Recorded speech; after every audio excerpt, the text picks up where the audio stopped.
Hello' everyone, আজি আৰম্ভ কৰিছোঁ গুড মৰ্ণিঙৰ পৰা। ৰাতিপুৱা সদায় এই চৰাই দুটা মোৰ ৰুমৰ কাষৰ খিৰিকী তেনেদৰে আহি থাকে। দৃশ্যটো দেখি খুবেই ভাল লাগে। এয়া প্ৰথমে ৰাতিপুৱা মই গৰম পানীৰ লগত কেঁচা হালধি খাওঁ, প্ৰায়ে খাওঁ এইটো। আৰু এয়া আজি প্ৰথম ট্ৰাই কৰিছোঁ বেল পাতৰ চাহ। খাই কিন্তু মজাই লাগিছে। মজা মানে কি, গ্ৰীণ টি যেনেকুৱা সেনেকুৱাই লাগিছে। মইতো সদায় ৰাতিপুৱা গ্ৰীণ টি খাওঁ, আজি ভাবিলোঁ বেল চাহপাত খাই চাওঁ। আৰু এয়া লৈছোঁ পিঠা আৰু মৌ।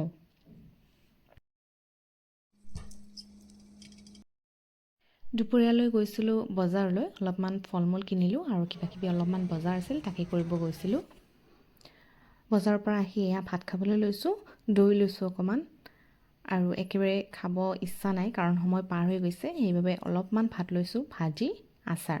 আৰু এয়া হৈছে সন্ধিয়াৰ সময়ত। আজি ব্লেক কফি নাখালোঁ, আজি খালোঁ হৰলিক্স।